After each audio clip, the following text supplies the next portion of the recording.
اللهم إني أسألك علما نافعا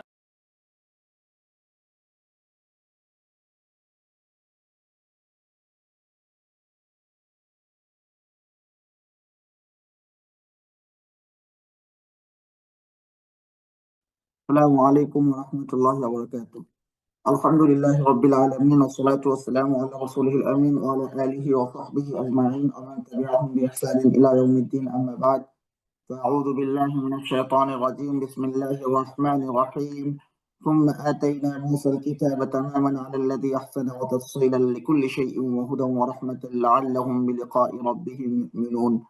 وهذا كتاب أنزلناه مبارك فاتبعوه واتقوا لعلكم ترحمون. تقولوا إنما أنزل الكتاب على طائفتين من قبلنا وإن كنا عن دراستهم لغافلين، أو تقولوا إنما أنزل علينا الكتاب لو أن أنزل علينا الكتاب لكنا أهدى منهم، فقد جاءكم بينة من ربكم وهدى ورحمة، فمن أظلم ممن كذب بآيات الله وصدف عنها، سنجزي الذين يصدفون عن آياتنا سوء العذاب بما كانوا يصدفون. هل ينظرون إلا أن تأتيهم الملائكة أو يأتي ربك أو يأتي بعد آيات ربك. يوم يأتي بعد آيات ربك لا ينفع نفسا إيمانها لم تكن آمنت من قبل أو كسبت في إيمانها خيرا قل انتظروا إنا منتظرون। আল্লাহ সুবহানাহু ওয়া তাআলার বিশেষ মেহেরবানি ইলমান নাফিআর সৌজন্যে কুরআন মাজিদ পড়ি জেনে বুঝে শিরোনামে 210তম দিনের মতো আমরা কুরআন মাজিদের হালাকায় অংশগ্রহণ করতে পেরেছি, আলহামদুলিল্লাহ। আজ আমরা ইনশাআল্লাহ সূরা আনআমের 154 নম্বর আয়াত থেকে তিলাওয়াত করব। ইতিপূর্বে আমরা আলোচনা করেছি আল্লাহ সুবহানাহু ওয়া তাআলা মৌলিক বিষয় নাজিল করেছেন, যেগুলো ইসলামের মূল কথা, ইসলামের সার কথা। সেখানে কি কি ছিল? তাআলাও, এসো তোমাদেরকে তেলাওয়াত করে শোনায় যে কি কি তোমাদের রব হারাম করেছেন, তোমরা আল্লাহর সাথে কোনো কিছুকে শিরিক করবে না।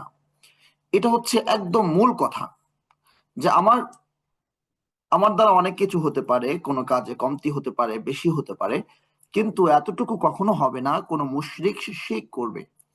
আল্লাহ সুবহানাহু ওয়া তাআলার সাথে অন্য কারো অংশীদারিত্ব সাব্যস্ত করবে।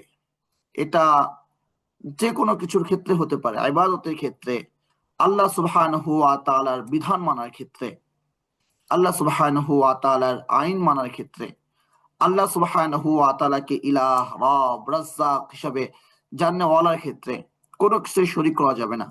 আল্লাহ যেভাবে নিষিদ্ধ করেন, হারাম সাব্যস্ত করেন, আল্লাহর আইনের বিপরীতে এইভাবে হারামকেও সাব্যস্ত করবে। হারাম মানে কি? নিষিদ্ধ। আল্লাহ নিষিদ্ধ করেননি এমন বিষয়কে কেউ বলবে যেটা নিষিদ্ধ। আল্লাহ কোনো কিছুকে নিষিদ্ধ করেছেন এমন বিষয়কে কে বলবে যেটা নিষিদ্ধ নয়। এগুলো কি হয়? আল্লাহ সুবহানাহু ওয়া তাআলার বিধানের সাথে অংশীদার সাব্যস্ত করা। বিধান প্রণয়নের ক্ষেত্রে আল্লাহ বলেছেন মদ খাওয়া যাবে না, কেউ বলছে মদ খাওয়া যাবে। লাইসেন্স প্রাপ্ত মদ হলে সমস্যা নাই, হ্যাঁ, যদি সেটা বিএসটিসি অনুমোদন প্রাপ্ত হয় তাহলে কোনো সমস্যা নাই। এটা আল্লাহ সুবহানাহু ওয়া তাআলার সাথে বিধান প্রণয়নের ক্ষেত্রে অংশীদার সাব্যস্ত করা। তো আল্লাহ তুশরিকু বিহি শাইআ ওয়া বিল ওয়ালিদাইনি ইহসানা, এবং পিতামাতার প্রতি সদাচার করা। এটা ইসলামের মূল কথা। পিতামাতার প্রতি সদাচার, এটা ইসলামের মূল কথা। ইসলাম যেমন কিছু মূল কথা বলেছে যে তোমরা নামাজ পড়ো, ইসলাম যেমন কিছু মূল কথা বলেছে তোমরা সিয়াম পালন করো, ইসলাম যেমন কিছু মূল কথা বলেছে তোমরা হজ আদায় করো, তো এগুলো যেমন আল্লাহ সুবহানাহু ওয়া তাআলার পক্ষ থেকে আদিষ্ট কিছু ইবাদত, হ্যাঁ, ঠিক একই ভাবে এরকমই একটি ইবাদত পিতামাতার প্রতি সদাচার। পিতামাতার প্রতি সদাচার। আল্লাহ তা'বুদু ওয়াকদা রাব্বুকা আল্লা তা'বুদু ইল্লা ইয়াহু ওয়া বিল ওয়ালিদাইনি ইহসানা। হ্যাঁ, তোমাদের প্রতি তোমাদের রব এই মর্মে আদেশ জারি করেছেন যে তোমরা আল্লাহ সুবহানাহু ওয়া তাআলা ছাড়া কারো ইবাদত করবে না এবং পিতামাতার প্রতি সদাচার করবে। তো সালাত আদায় করা, হজ করা, সিয়াম পালন করা, পর্দার বিধান মেইনটেইন করা, হ্যাঁ, কোরআন তেলাওয়াত করা, এগুলো তো আল্লাহ সুবহানাহু ওয়া তাআলার ইবাদত। তো এটা যেমন ইসলাম, আল্লাহ সুবহানাহু ওয়া তাআলার আদেশ, ঠিক একইভাবে এটাও ইসলাম যে পিতামাতার প্রতি সদাচার। তো দেখা যায় এই ক্ষেত্রে আমরা অনেকে ব্যালেন্স করতে পারি না। হ্যাঁ, পাক্কা মুসলিম, পাক্কা মুমিন, নিজের দিন মানছে, কিন্তু পিতামাতার যে হকগুলো আছে সেগুলোর ব্যাপারে সে উদাসীন। হ্যাঁ, সেগুলোর ব্যাপারে উদাসীন। এবং এখানে একটা বড় ধরনের সমন্বয়হীনতা তৈরি হয় এবং ইমব্যালেন্স তৈরি হয়, বিশেষ করে দিনী কমিউনিটিতে। দেখা যাচ্ছে যে বাবা মা তাকে স্কুলে পড়িয়েছে বা সহশিক্ষাযুক্ত পরিবেশে পড়িয়েছে, এমন পরিবেশে তাকে পড়িয়েছে যেখানে সে দিন শিখে নাই। তো কোনোভাবে কোনো ক্রমে সে দিন পেয়েছে তাবলিগের মাধ্যমে, অথবা ভিন্ন কোনো সংগঠনের মাধ্যমে, বা অন্য কোনো জামাতের মাধ্যমে সে দিন পেয়েছে। তো সে দিন পেয়েছে, মাশাআল্লাহ, এটা তো আল্লাহ সুবহানাহু ওয়া তাআলার পক্ষ থেকে বড় নিয়ামত। কিন্তু প্রবলেমটা হচ্ছে সে এরপরে ঘরে সে আর ব্যালেন্স করতে পারে না। দিন পালন করা নিয়ে বিভিন্ন সময় বাবা মার সঙ্গে ঝগড়া করছে, কখনো কখনো ভাইদের সঙ্গে ঝগড়া করছে, কখনো বাবা মার কথা অবাধ্যতা করছে। তো না, হ্যাঁ, বাবা মা অন্যায় করতে পারে, বাবা মা ভুলটা করতে পারে, তাই বলে বাবা মার সঙ্গে দুর্ব্যবহার করা যাবে না। যদি সেটা আল্লাহ সুবহানাহু ওয়া তাআলার বিধানের বিপরীতে বাবা মার কথা হয়, সেটাকে আমরা মানবো না, কিন্তু তাদেরকে উফ শব্দ বলা যাবে না। আল্লাহ সুবহানাহু ওয়া তাআলা এটাও স্পষ্ট করে বলছেন যে আল্লাহ তা'বুদু ইল্লাহু ওয়া বিল ওয়ালিদাইনি ইহসানা ইম্মা ইয়াবলুগান ফালা ওয়া ইন জাহাদাকা আলা আন তুশরিকা বিমা লাইসা লাকা বিহি ইলমুন ফালা তুতি'হুমা। তবে যদি শিরিক করতে বাধ্য করে সেটাও মানা যাবে না, কারণ শিরিক এটা মৌলিক, একটা শিরিক করা যাবে না, মৌলিক একটা বিষয়। তো আল্লাহর আইনের বিপরীতে যদি তারা কিছু বলে সেক্ষেত্রে মানা যাবে না, এছাড়া সর্বক্ষেত্রে তাদেরকে মানতে হবে। আমরা কি ইব্রাহিম আলাইহিস সালামের চেয়ে বেশি পরেজগার হয়ে গিয়েছি, মুত্তাকি হয়ে গেছি? তিনি তার বাবাকে বলছেন, সালামুন আলাইক, আপনার প্রতি সালাম, আতাজিলুকুম মা তাদউনা মিন দুনিল্লাহ, আমি আপনাদেরকে ছেড়ে চলে যাচ্ছি, আপনারা যা কিছুর পূজা করছেন আল্লাহকে রেখে সেগুলোকেও আমি ছেড়ে দিচ্ছি। তো তিনি তার ইচ্ছায়, তিনি তার পথে দৃঢ়, কিন্তু বাবা মাকে ঝাড়ি মেরে কথা বলছেন না, বাবা মাকে তিনি রাগ করে কোনো কিছু বলছেন না। এটা এটা ইসলামের মৌলিক একটা বিধান, এটা ইসলামের মৌলিক বিষয় যে পিতা মাতার সাথে একজন সন্তান কেমন হবে। এটা যেমন আমরা কল্পনা করতে পারি না, এটা যেমন কল্পনাতীত কোনো বিষয় যে একজন মুসলিম সে সালাত আদায় করে না, নাউজুবিল্লাহ, এটা কল্পনার বাইরের বিষয়। যে একজন মুসলিম সে নামাজ পড়ে না, এটা কল্পনার বাইরের বিষয়। একজন মুসলিম সে কোরআন তেলাওয়াত শুদ্ধ করে পড়তে পারে না। আল্লাহ প্রথম বিধানে দিয়েছেন ইকরা, পড়ো, আপনি এটাই করলেন না, তাহলে আপনি ইসলামের মানলেনটা কি? কি কি মানছেন আপনি? হ্যাঁ, একজন ব্যক্তি কোরআন পড়লো, সে মানলো না, ঠিক আছে, নিশ্চয়ই সে অন্যায় করেছে, কিন্তু আপনাকে মানতে হলে আগে তো পড়তে হবে, আপনি তো পড়ছেনই না। তাহলে এটার কি হবে, এটার সমাধানটা কি হবে? তো এটা যেমন কোরআন তেলাওয়াত করা মৌলিক ইবাদত, একইভাবে ইসলামের মৌলিক বিষয় হচ্ছে অবিল ওয়ালিদাইনি ইহসানা, পিতামাতার প্রতি সদাচরণ করা। ওয়ালা তাকতুলু আওলাদাকুম মিন ইমলাক, দরিদ্রতার ভয়ে পিতামাতাকে তাদেরকে হত্যা না, সন্তানকে হত্যা না করা, দরিদ্রতার ভয়ে কখনো মেয়েকে হত্যা করা, আহ আর যেটাকে বলে বা সংকোচ বা কোনো ধরনের লজ্জার কারণে যে আমার মেয়ে সন্তান হলো, হ্যাঁ, এইটার কারণে হত্যা না করা। নাহনু নারযুকুকুম ওয়া ইয়াহুম, আমি তাদেরকে রিজিক দিই, তোমাদেরকে রিজিক দিই। ওয়ালা তাকরাবুল ফাওয়াহিশা, কোনো ধরনের অন্যায় কাজ না করা, মানে স্পষ্ট যেটা গর্হিত কাজ, অমাবর্তন এবং অস্পষ্ট গর্হিত কাজ, কোন ধরনের গর্হিত কাজ না করা। একজন মুমিন সে নাচ গান করবে, একজন মুমিন সে সিনেমা হলে যাবে, এটা যায় না, ইমানের সাথে এটা যায় না।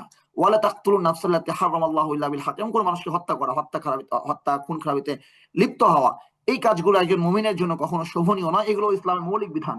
হ্যাঁ, ওরা তাকরাবু মালাল ইয়াতীম, এতিমের মাল ভক্ষণ করবে না, কাছে যাবে না। এরপর মাপ পরিমাপ ঠিকভাবে দেওয়া। অথচ দেখেন আজকে মাপ বলতে কি, কাইল, দুটো ব্যাপার উল্লেখ করা হয়েছে, কাইল ওয়াল মিজান, কাইল ওয়াল মিজান। কাইল মানে কি? কাইল মানে হচ্ছে পাত্রে পরিমাপ করা, মিজান মানে হচ্ছে পাল্লা দিয়ে কোনো কিছু পরিমাপ করা। দুটোই, দুটোকেই আল্লাহ সুবহানাহু ওয়া তাআলা যে পরিপূর্ণ করতে বলেছেন, এর মধ্যে যা কিছু আছে সমস্ত কিছু, আমাদের যে প্রোডাক্ট গুলো আমরা দেই, এটা কোয়ালিটি, যে কোয়ালিটিতে দেওয়া উচিত সেটা আমি দিচ্ছি কিনা, নাকি কমায় দিচ্ছি। এখন তো শুধুমাত্র শুধু ওজন আর পাত্র না, এখন অনেক ব্যাপার চলে এসেছে যে ব্যাপারগুলো আগে ছিল না। আগে কখনো ব্যাপারটা এমন ছিল না, কখনো এমনটা হয় নাই যে কেউ খেজুরের সঙ্গে ভেজাল মিশাবে। হ্যাঁ, এখন হচ্ছে, অনেক ধরনের কেমিক্যাল দিচ্ছে, এটা একটা ব্যাপার। তারপরে আহ কোন একটা কাপড়, সুতা দেখাচ্ছে একরকম, কিন্তু এই কোয়ালিটি স্যাম্পল অনুযায়ী যে কোয়ালিটিটা মেনটেন করা উচিত বাকিগুলো তো সেটা করছে না।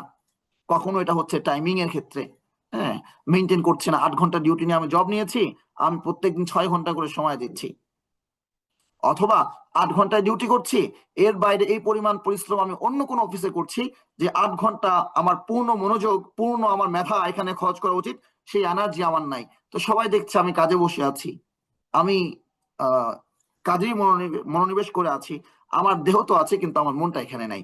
সবই হচ্ছে যে পাপ মাপে এবং মিজানে কম দেওয়া, এই কাজগুলো করা যাবে না।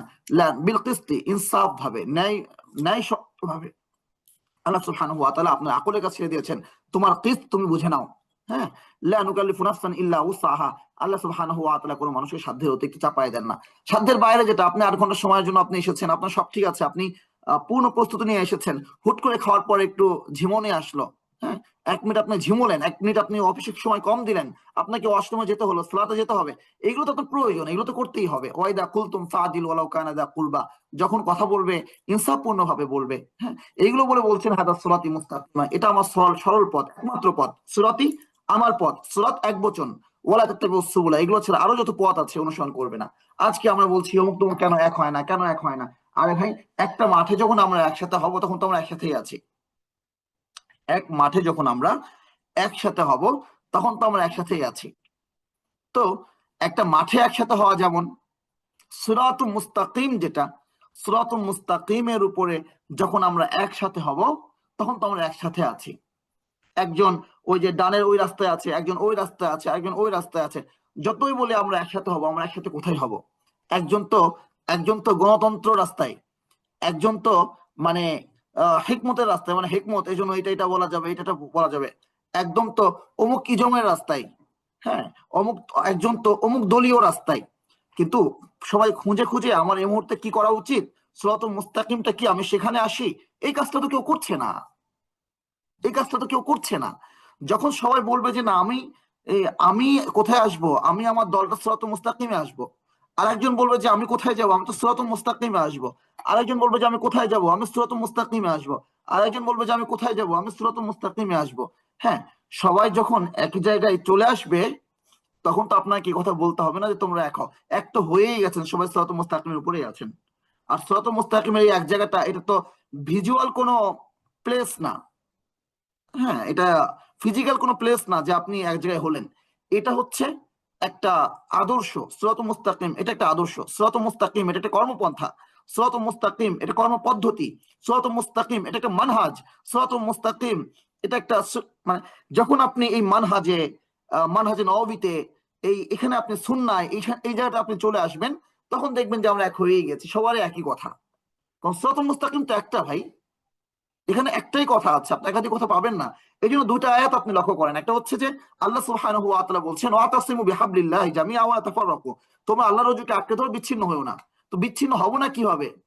প্রথম অংশের উত্তর, আল্লাহর রজ্জুকে সবাই একসাথে আঁকড়ে ধরো। রজ্জু তো একটা, একটাকে ধরছেন, আপনি তো একসাথেই আছেন। কিন্তু যখন এই রজ্জুটা ছেড়ে দেবেন তখন এক একজন বিচ্ছিন্ন বিচ্ছিন্ন হয়ে যাচ্ছেন। রজ্জু কিন্তু ওটাই আছে। তো আপনাকে যদি আবার একসাথে হতে হয়, ওই রজ্জুর কাছে ফিরে আসতে হবে। আরেকটা আয়াত হচ্ছে আল্লাহ সুবহানাহু ওয়া তাআলা বলছেন ইয়া আইয়ুহাল্লাযিনা আমানু আতিউল্লাহ ওয়া আতিউর রাসূল ওয়া উলিল আমরি মিনকুম, হে হে যারা ঈমান এনেছো তোমরা আল্লাহর আনুগত্য করো, ওয়া আতিউর রাসূল, রাসূলের আনুগত্য করো, এবং আল্লাহ এবং রাসূলের পরে আল্লাহর পথে যে সমস্ত উলুল আমর আছে, উলুল আমর আছে, দায়িত্বশীল দায়িত্বপ্রাপ্ত যারা আছে, তাদের অনুসরণ করো। ফাইন তানাযাতুম ফি শাইইন, বিরোধ হয়ে গেল, মতবিরোধ হয়ে গেল, তাহলে কি করবে? ফাইন তানাযাতুম ফি শাইইন ফারুদ্দুহু ইলাল্লাহি ওয়া রাসূল, তখন সেটাকে আল্লাহ এবং তার রাসূলের কাছে ফিরিয়ে দাও। ফারুদ্দুহু ইলাল্লাহি ওয়ার রাসূল, আল্লাহ এবং তার রাসূলের কাছে ফিরিয়ে দাও। মতবিরোধ হয়েছে মানেই হচ্ছে যে তোমরা দূরে সরে আসছো। যখন আল্লাহ এবং তার রাসূলের কাছে ফিরিয়ে দেবে, মানে কি? মানে হচ্ছে মানে সিরাতুল মুস্তাকিমের কাছে তুমি সেটাকে ফিরাই দেবে, দেখবে যে ওখানে ব্যাপারটা একটাই আছে। কিন্তু আমাকে সেই মানসিক ভাবে প্রস্তুত হতে হবে, আমি সিরাতুল মুস্তাকিমের কাছে আসতে চাচ্ছি নাকি আমি ক্ষমতা চাচ্ছি।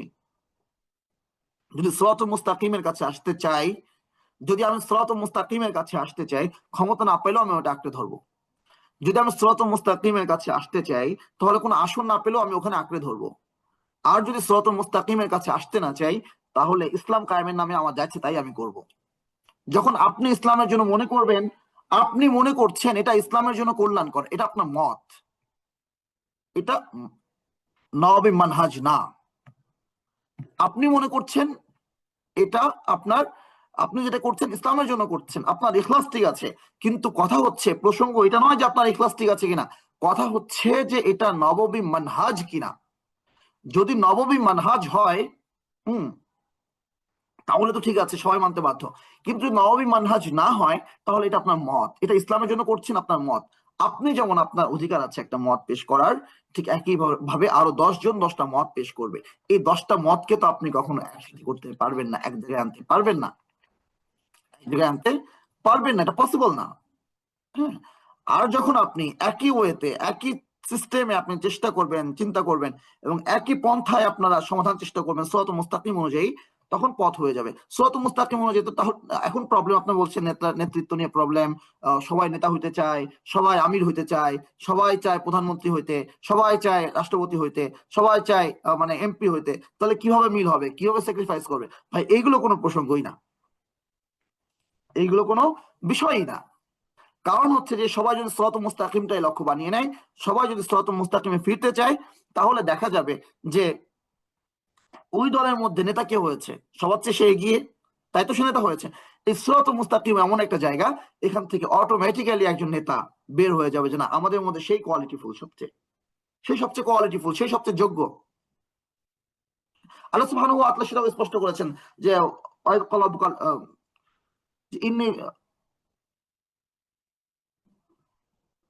সূরা বাকারার মধ্যে আল্লাহ সুবহানাহু ওয়া তাআলা বলছেন তলুত মালিকা, যে তলুতকে আল্লাহ সুবহানাহু ওয়া তাআলা মালিক হিসেবে প্রেরণ করলেন। তো বাদশাহ হিসেবে প্রেরণ করলেন, নবী উপস্থিত ছিল, হ্যাঁ নবী উপস্থিত ছিল। তো নবী উপস্থিত থাকা সত্ত্বেও আল্লাহ সুবহানাহু ওয়া তাআলা তালুতকে প্রেরণ করলেন নেতৃত্বের জন্য, মালিক হওয়ার জন্য সে অধিক উপযুক্ত ছিল। হ্যাঁ, সে নবীর নবুয়তের অধীনেই ছিল, কিন্তু সে মালিক হয়েছে। রাসূল সাল্লাল্লাহু আলাইহি ওয়াসাল্লামকে আল্লাহ সুবহানাহু ওয়া তাআলা মালিক বানিয়েছেন, রাসূল সাল্লাল্লাহু আলাইহি ওয়াসাল্লামকে আল্লাহ সুবহানাহু ওয়া তাআলা রাসূল বানিয়েছেন। রাসূল তো রাসূলই, মানে খাতামুন নবিয়্যিন, সাইয়্যিদুল মুরসালিন সাল্লাল্লাহু আলাইহি ওয়াসাল্লাম, অনন্য, অসাধারণ, যার কোনো তুলনা হয় না, যাকে আল্লাহ সুবহানাহু ওয়া তাআলা সিরাজ বলেছেন, সূর্য বলেছেন। সূর্যের কোনো তুলনা হয় নাকি? তো সিরাজ বলেছেন যে রাসূল সাল্লাল্লাহু আলাইহি ওয়াসাল্লামকে, কিন্তু এর আগে তো একজন নবী, একজন মালিক। এখন যারা আসবে সবাই তো মালিক, কেউ তো আর রাসূল হবে না। তো এটার জন্য কিছু নেতৃত্ব আছে। একজন মালিককে যে 5 ওয়াক্ত, মানে তাকে যে তাহাজ্জুদ পড়তেই হবে, সবসময় ইসলামে এমনটা হয় নাই যে সে তাহাজ্জুদ সবসময় পড়বে, একদম পাক্কা বুজুর্গ হবে, এমনও হয় নাই। কিন্তু যেটা হয়েছে, একজন মালিক সে কখনো আল্লাহ সুবহানাহু ওয়া তাআলার বিধানের বাইরে প্রকাশ্যে সে যেতে পারে নাই। হ্যাঁ, একজন মালিক সে প্রকাশ্যে মদ খাইছে, মানে গোপনে মদ খেয়েছে, এটা হয়েছে। ইসলামের ইতিহাসে এমন আছে যে সে মালিক, সে প্রকাশ্যে মদ খেয়েছে আমাদের খিলাফতের শাসনকালে, এটা হয়েছে। কিন্তু সে প্রকাশ্যে মদ খেয়েছে, এটা কখনো হয় নাই। সে কখনো প্রকাশ্যে মদকে অনুমোদন দিয়েছে, এটা কখনো হয় নাই। তো এটা এটা বড় একটা প্রাপ্তি, এটা বড় একটা প্রাপ্তি। এটা হয়েছে কোন নির্দোষ মানুষকে, এটা হয়েছে কোন নির্দোষ মানুষকে হত্যা করেছে সে, কোন একটা আইনের ফাঁকে ফেলে, এটা ঘটেছে। কিন্তু এইভাবে কয়জন মানুষকে, নির্দোষ মানুষকে আপনি হত্যা করতে পারবেন? এটা ঘটেছে কখনো কখনো, এটা ঘটেছে। কিন্তু এমন কখনো ঘটে নাই, হ্যাঁ, যে আহ আল্লাহ সুবহানাহু ওয়া তাআলা বিধানের বাইরে গিয়ে নতুন আইন প্রণয়ন করে যে না এটা করলে তাকে হত্যা করে ফেলা হবে, এইভাবে কখনো হত্যা করা হয়েছে, এটা কখনো ঘটে নাই। তো তো মূল যে ব্যাপারটা সেটা হচ্ছে যে মালিক এটা স্বতন্ত্র একটা নেতৃত্ব। সবাই যখন তো যখন আমরা সিরাত মুস্তাকিম থেকে সরে যাব, তখন আমাদের বিচ্ছিন্ন হওয়ার, আমাদের বিভক্ত হওয়ার নানা উপলক্ষ, নানা কারণ দেখা দেবে। তো আল্লাহ সুবহানাহু ওয়া তাআলা বলছেন সেগুলোকে অনুসরণ করো না, হ্যাঁ, তাহলে সেটা তোমাদেরকে সিরাত মুস্তাকিম থেকে দূরে সরিয়ে দেবে। তো আমরা কি করেছি, সেগুলোকেই অনুসরণ করছি।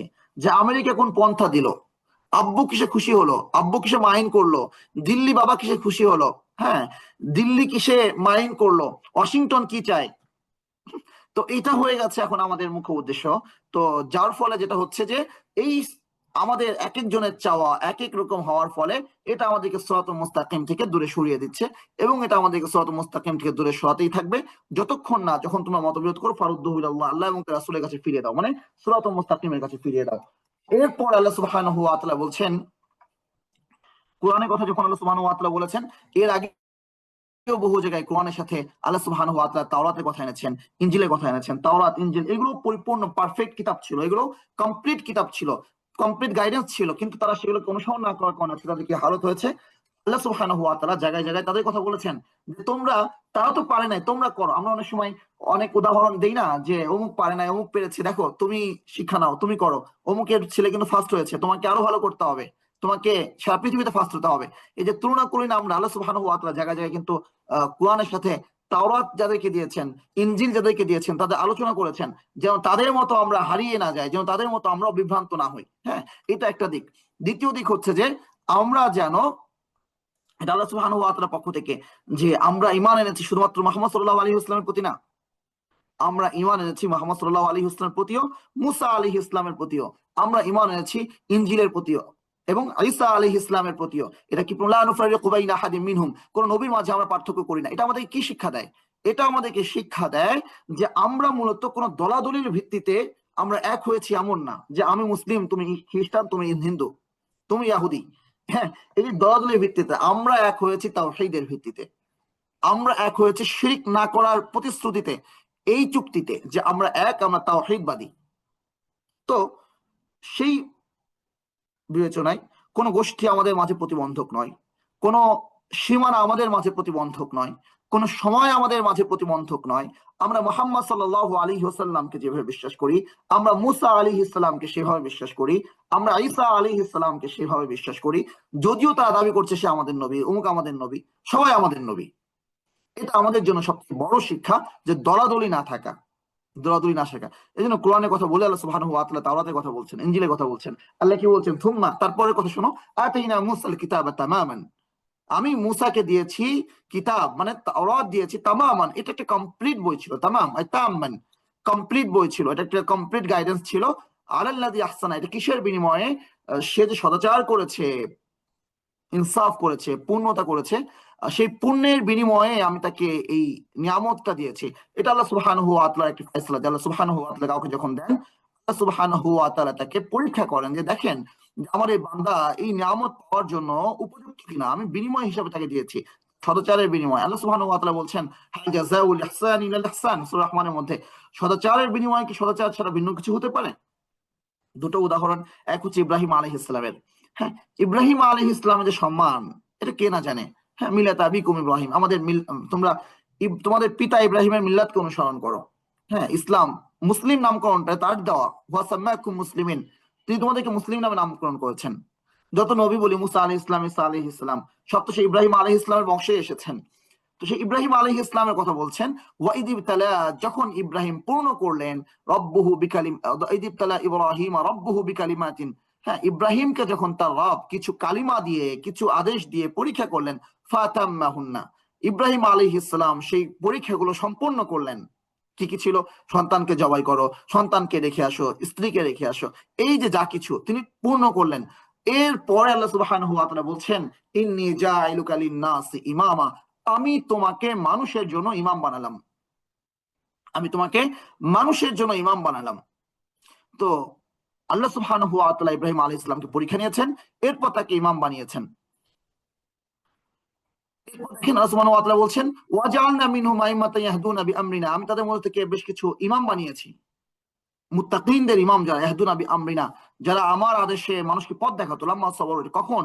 যখন তারা সবর করেছে, মানে পরীক্ষায় উত্তীর্ণ হয়েছে।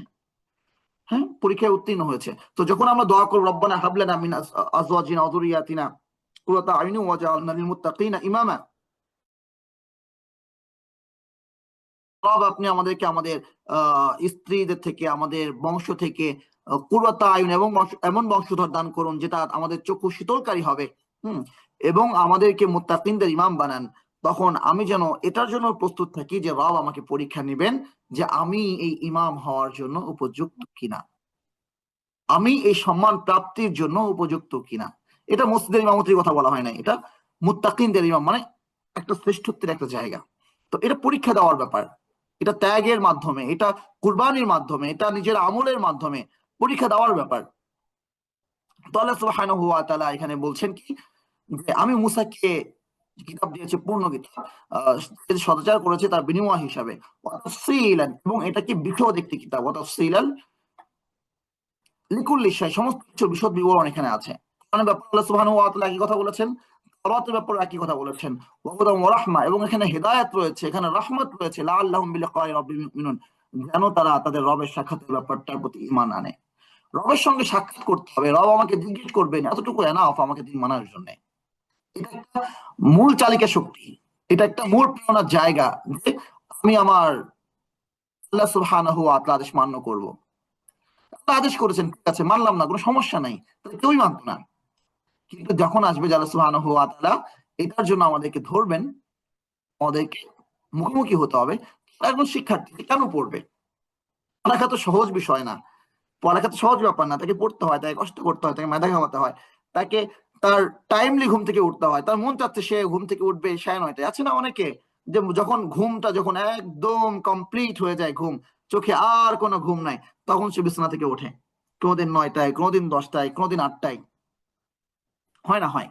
কিন্তু একজন পাংচুয়াল মানুষ, সে 8টার দিকে অফিসে যাবে কিংবা 8টায় তার ক্লাস আছে, হ্যাঁ, আজকে তার ঘুম ঘুম কমপ্লিট হয়েছে, তবুও তাকে 7টায় উঠতে হবে, ফজরের পর সে ঘুমালো, 7টায় উঠতে হবে। তার ঘুম কমপ্লিট হয় নাই, তবুও তাকে 7টায় উঠতে হবে। একজন মুমিন, তার ঘুম আজকে কমপ্লিট হয়েছে, 10টার দিকে ঘুমিয়েছে, 9টার দিকে ঘুমিয়েছে, তবুও অন্তত অবশ্যই তাকে ফজরের আগে উঠতে হবে।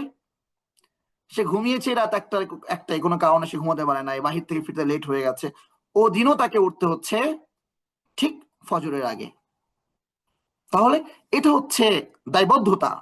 এই দায়বদ্ধতাটুকু যখন কারোর মধ্যে কখন আসবে যে আমি কেন উঠবো, আমার ঘুম কমপ্লিট হয়নি, আমি কেন উঠবো, আমি কেন ক্লাসে যাবো টাইমলি, প্রতিদিন আমার ঘুম কমপ্লিট না হলেও যেতে হবে, চোখ ডলতে ডলতে হলেও আমাকে যেতে হবে, প্রচন্ড শীত, হ্যাঁ, গরমকালে অজু করতে ভালোই লাগে, ঘুম থেকে উঠেছি, ও একটু অজু করলে একটু ফ্রেশ লাগে, ভালো লাগে, ঠিক আছে, অজু করছি, এই কনকনে শীতের মধ্যেও আমাকে অজু করতেই হবে। কেন করতে হবে? কারণ সে জানে সে তার রবের সাক্ষাৎ লাভ করবে, সে এটার জন্য হয় প্রতিদান পাবে, নয়তো সে সাজা পাবে। সে জানে সে আজকে কষ্ট করে ক্লাসে গেলে তার পরীক্ষা হবে, বার্ষিক পরীক্ষা হবে, সেখানে ফলাফল অনুযায়ী সে ফার্স্ট সেকেন্ড থার্ড হবে, সে একটা সার্টিফিকেট পাবে, সে একটা বৃত্তি পাবে, হ্যাঁ, অথবা সে এই ব্যাপারগুলো পারবে, এগুলো পারলে সমাজে তার একটা সম্মান তৈরি হবে, সেইগুলো পারলে তার একটা ভালো একটা চাকরি হবে, তার জীবিকাটা সহজ হবে, হ্যাঁ, এই যে এগুলো তো মোটিভ। তো একজন মুমিনের মোটিভটা এখানেই লাআল্লাহুম বিলিকাই রাব্বিহিম ইউমিনুন, যেন তারা তাদের রবের সাক্ষাতের প্রতি ঈমান রাখে, যে আমি আমার রবের সাক্ষাৎ লাভ করব, আমি ভালো কিছু করলে পাবো, খারাপ কিছু করলে রব আমাকে জিজ্ঞাসাবাদ করবেন। ওয়াহাদা কিতাবুন আনসালনাহু মুবারাক, আল্লাহ সুবহানাহু ওয়া তাআলা বলছেন যে তাওরাত যেমন পরিপূর্ণরূপে, এই যে এই কিতাব কুরআন মাজিদ, এটা আমি নাজিল করেছি বরকতময় কিতাব, ফাত্তাবিউ, তোমরা এটিকে অনুসরণ করো, লাআল্লাকুম তুরহামুন, যেন তোমরা রহমত প্রাপ্ত হও, দয়া প্রাপ্ত হও। শান্তি নাই, শান্তি নাই, রবের রহমত নাই, অশান্তি তো ভরে গেছে, কেন ভরে গেছে আমরা জানি না, শান্তি আসবে কোত্থেকে? তোমরা তো কিতাবকে অনুসরণ করছো না। হাদা কিতাবুন আনজালনাহু মুবারাক, এটা পবিত্রময় কিতাব আমি নাজিল করেছি, ফাত্তাবিউ, তোমরা এটাকে অনুসরণ করো, ওয়াত্তাকু, এবং তোমরা তাকওয়া অবলম্বন করো, এটাকে অনুসরণ করো এবং তাকওয়া অবলম্বন করো। একজন সালাফ বলেছেন যে কামিয়াবি 3টা জিনিসের মধ্যে, কয়টা জিনিসের মধ্যে? 3টা জিনিসের মধ্যে। এক নম্বরে হচ্ছে যে আল্লাহ সুবহানাহু ওয়া তাআলাকে ভয় করা, আল্লাহ সুবহানাহু ওয়া তাআলাকে ভয় করা। 2 নম্বরে আল্লাহ সুবহানাহু ওয়া তাআলা অবশ্য পালনীয় যে বিধানগুলো দিয়েছেন সেগুলোকে মান্য করা। আর 3 হচ্ছে রাসূল সাল্লাল্লাহু আলাইহি ওয়াসাল্লাম যে মানহাজ নিয়ে এসেছেন, যে সুন্নাহ নিয়ে এসেছেন, সেটাকে ইত্তেবা করা, অনুসরণ করা। এই তিনটা জিনিস যদি কেউ মানে সে সফল। তো আল্লাহ সুবহানাহু ওয়া তাআলা সেটা বলছেন, কিতাবুন আনজালনাহু মুবারাক ফাত্তাবিউ, তোমরা অনুসরণ করো। হ্যাঁ, এই অনুসরণের মধ্যে যেমন রাসূল সাল্লাল্লাহু আলাইহি ওয়াসাল্লামের ইত্তেবা চলে এসেছে, এই অনুসরণের মধ্যে যেমন ইসলামের যাবতীয় বিধান মানা, কোরআন যা কিছু বলেছে এক কথা সেগুলো চলে এসেছে, ওয়াত্তাকু, এবং রবকে ভয় করার ব্যাপার চলে এসেছে। কোরআনকে আমরা অনুসরণ যদি করতে থাকি, রবকে ভয় না করি, আমরা কোশ্চিন কালেও পারবো না।